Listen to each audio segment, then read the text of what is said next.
He talks about the four horsemen being the four things that kind of bring us down no matter what. What are those?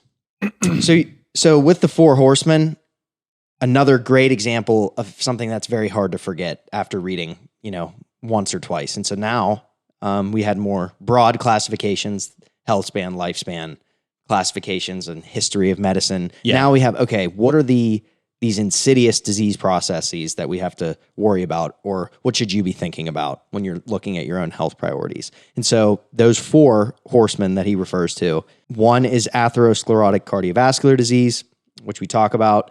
Again, this encompasses both cardiovascular disease and cerebrovascular diseases.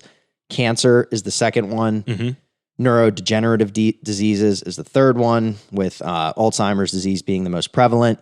And then we are looking at number 4, which encompasses metabolic diseases, which range from hyperinsulinemia to insulin resistance, fatty liver disease in those categories, type 2 diabetes. And then basically among the four horsemen metabolic disorders, they sort of all increase the odds for one another. Right. So said differently, you start to make some of the changes that he suggests, you can have an impact on not just one of these categories, but because there's overlap, you can do things that help your trajectory on all four of those. Yes. Helping one helps all of them. Mm-hmm. Absolutely. Mm-hmm. And he goes into great depth on each of these things and talks about all of the major risk factors, all of the things that play into them. It seemed to me, the layman reading this, that the metabolic disorders were kind of the I don't want to say the gateway drug, but they're the thing that kind of kicks off fastest all of the negative repercussions of the others. Is that accurate from a clinical perspective as well as in the book? I would say so, yes. And simply put, yeah. And metabolic disorders being, you were talking about hyperinsulinemia and diabetes, the idea being your body doesn't cope well with high amounts of sugar or carbohydrates, primarily. Mm-hmm. Okay. I want to make sure I'm saying things right. 100%, yeah. Yeah. So this is part of why, if you listen to this show on a regular basis, you've heard all of these things before. And it's not just because we've been ripping Peter Attia this entire time. We've been talking about these things for years. It's that these really are the fundamental issues that affect people's health long-term. There are certain things you just can't do anything about, certain neurological disorders that just happen. If you've got sickle cell anemia or whatever, like those are things that they happen, but there are a lot of conditions that you can radically reduce your risk by making sure that you are metabolically healthy. Mm-hmm. And so that's one of the biggest levers that we'll pull in order to try and keep the rest of these things in line. Yeah. Yeah. And to expand a little bit further, he does, again, he talks about these things in great detail. For it being a non, academic book, he does a great job at highlighting some of these. So metabolic syndrome, what is that as a quick reminder?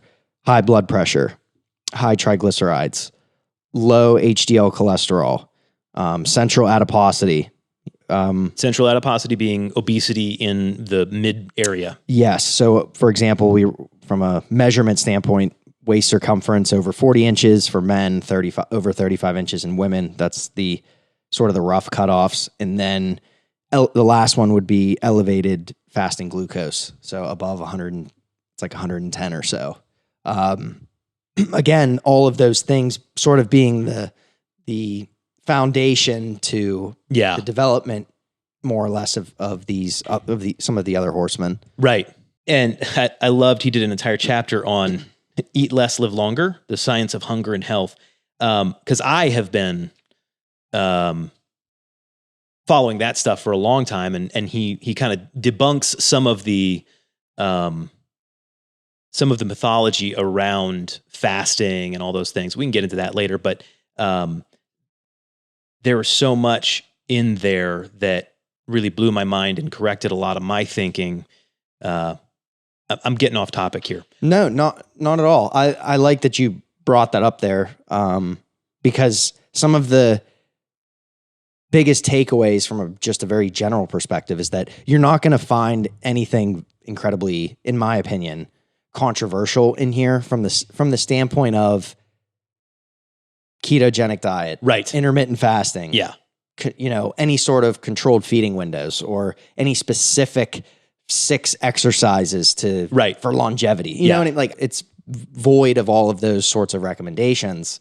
And so, yeah, he's not shy about his opinions. Mm-hmm. Like it is an opinion book about medicine and longevity, but his opinions are not massively hot takes. They're not things that, I don't think there are too many doctors out there that are going to read what he says and go, what? No.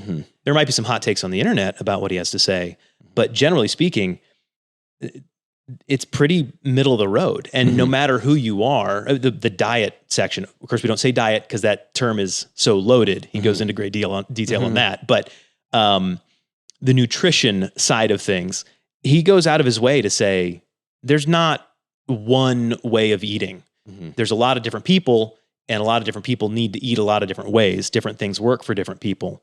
But here are what macronutrients are. Here's what you need to focus on. And, if you eat like this, then you need to worry about this thing. And if you eat like that, then you need to worry about this other thing.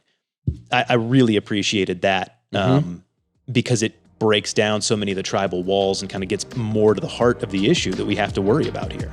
Exactly.